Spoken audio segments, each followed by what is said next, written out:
I'm Mark Janes. Welcome once again to Hornet Spotlight. It's time to induct another member into the Beech Grove Hall of Fame, and he's not going to be a stranger to you if you spent any time at all over the last, since the 1970s, I think we'll say.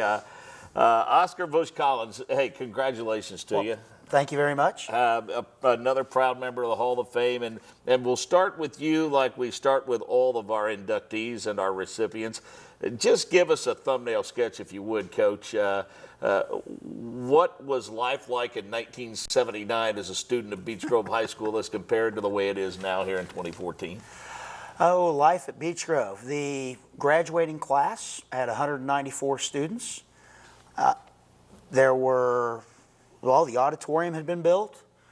Where the offices are now is a courtyard, much like the courtyard behind the art rooms now.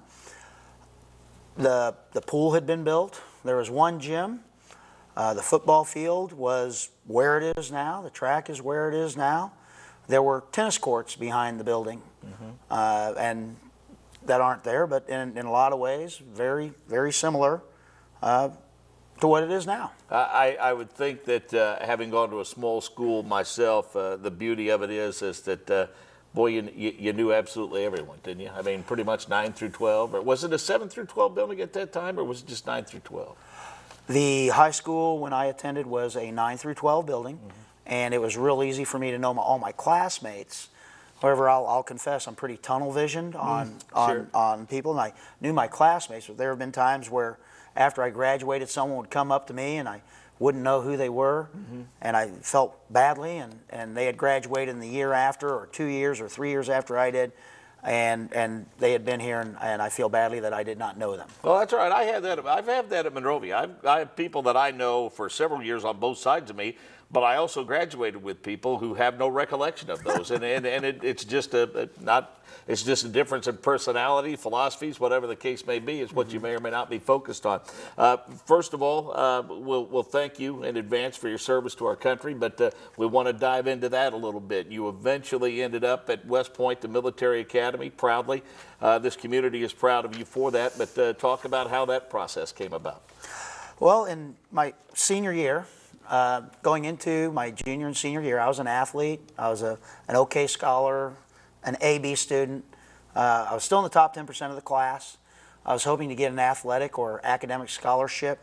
Being the sixth of 7 children, there was no money to be had to help me through school. So my senior year, I enlisted into the Army on the delayed entry program. And during my senior year, as my time to graduate was approaching, I began to look into the military academy at West Point and continued with that process. After graduating, I actually went on to basic training, attended my technical training, and ended up at an Olympic training camp for modern pentathlon. And during that time, I was also accepted to the military academy and opted to start with the class of 1984 that started in the class of 1980, even though I graduated from Beech Grove in '79. So upon completing the military academy, I was in the infantry, went through Ranger School, Airborne School, spent a little over 3 years in Germany, almost 3 years at Fort Ord, California, deployed as a member of the 7th Infantry Division to Panama during Operation Just Cause, returned back to Fort Ord, and my last duty assignment for about a year was here in Indianapolis.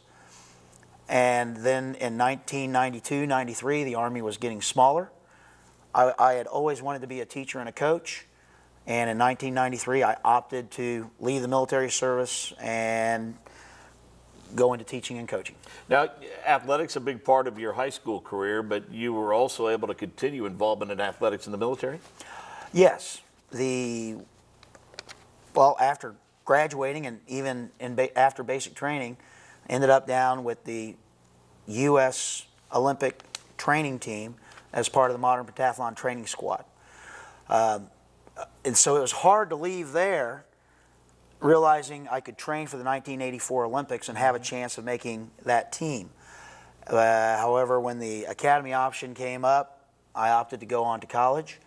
And in college, I did a number of activities. Athletically, I was a member of the cross-country team. I swam intramurals one year. I was a member of the fencing club a couple years. And all 4 years I was a member of what was then the military triathlon team, which was run, shoot, swim. Okay. Okay. I did that for 4 years. Upon graduating, I continued being, well, as a soldier, you're expected to be physically fit. Sure. I continued to run, continued to swim, and then started doing triathlons after graduating, the swim, bike, run triathlons after graduating, and have kept relatively active through that activity much of my life. Now, when you came back to Indianapolis, you said your last stint here, your last assignment was here in Indianapolis. You made the decision to go to teaching and coaching. Was this where you wanted to end up? Did you want to come back home to Beech Grove? You know, I would have to say yes. When I think back to what I learned from coaches like George Horter, Mike Pennington, Fritz Feigert, Roger Alexa, that there was something there in athletics and through sport that I liked that. That is something I wanted to continue to do and perhaps pass on to others. And I'll admit, during the academic day, I kept my grades up, took my classes so I could go to practice. Yeah, right. And based on talking to other athletes, you know, those athletics get them through the day, which leads them to other greater things in life. Was this your first teaching job? Did you come right back here and start here right away? As it turned out, I got out of the military service in 1993, and the coaching positions for swimming and cross country opened, and I just as God would have it, I just stumbled into those. And then for the next 3 years, I coached and attended classes at IUPUI to get my teaching certification, You don't need to drive to work. So how did that come about? I mean, you live just over the hill. I mean, just what, east or south of the football facility here. Okay, if we get into a little bit of history, that the home I currently live in was built by my parents between 1959 and 1961. The ground that Beech Grove High School sits on right now, as well as my adjacent property, used to be part of Franklin Township. My oldest brother and 3 older sisters attended and graduated from Franklin Central High School. While I attended Bunker Hill in Franklin Township, my 1st and 2nd grade, and with whatever agreement was worked out to allow the city of Beech Grove, the terrain, or the Beech Grove City School Corporation, the terrain to build the high school happened. It became our neighbors. So here we are right next door to the high school. So when I coach, I'm right here next to the high school. When I have taught here at the high school, right next door.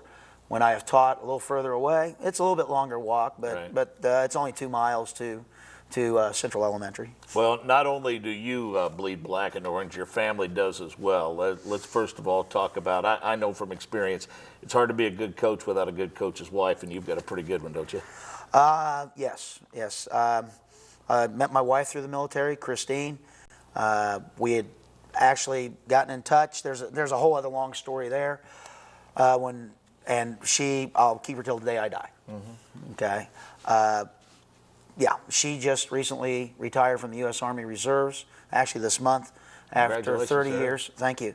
After 30 years of service as an officer in the reserves and on active duty.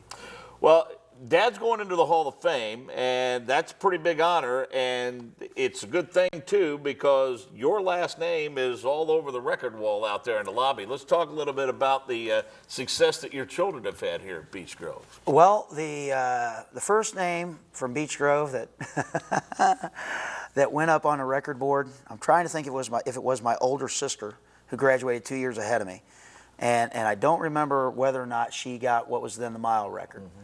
And then the next name that went up was mine for cross country. At that point, we only ran 2.5 miles, and I got the cross country record.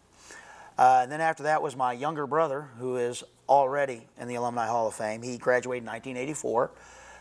He held the cross country record for the additional distance of the 5 kilometers for many years, and then he still holds the 3,200 and 1,600 meter run. records. Now, if you go over into the pool area, okay, I think at one time in swimming, I was part of a relay team that had a record the first year the school had a pool.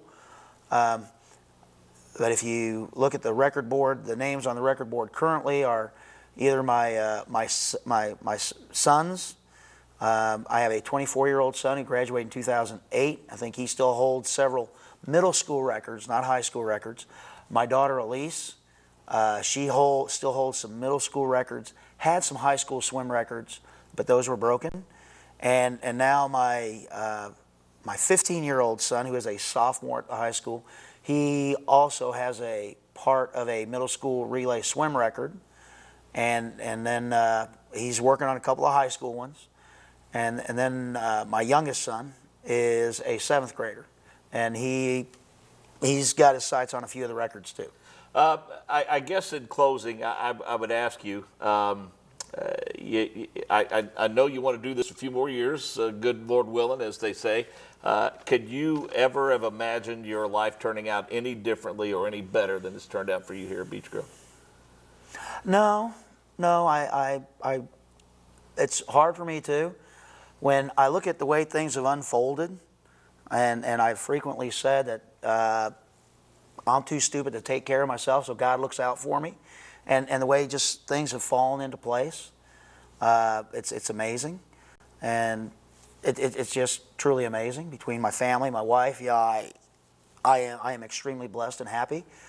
When I look at what Beech Grove has to offer, little did I know at the time when I was looking at the courses and I was looking at it and going, okay, which one's the hard one? Okay, I'll take that one. That one looks kind of hard. I'll take that one.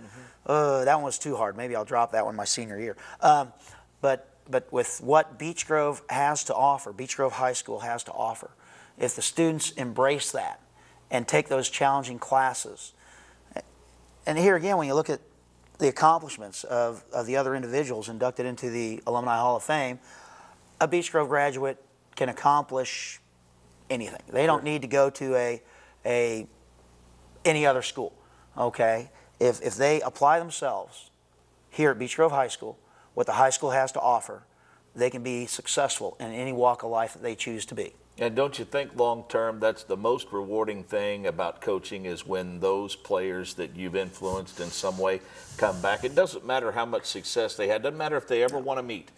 If they're a successful parent, successful businessman, woman, whatever the case may be, that means more to you, I would think, than any win you ever had in coaching. It is rewarding.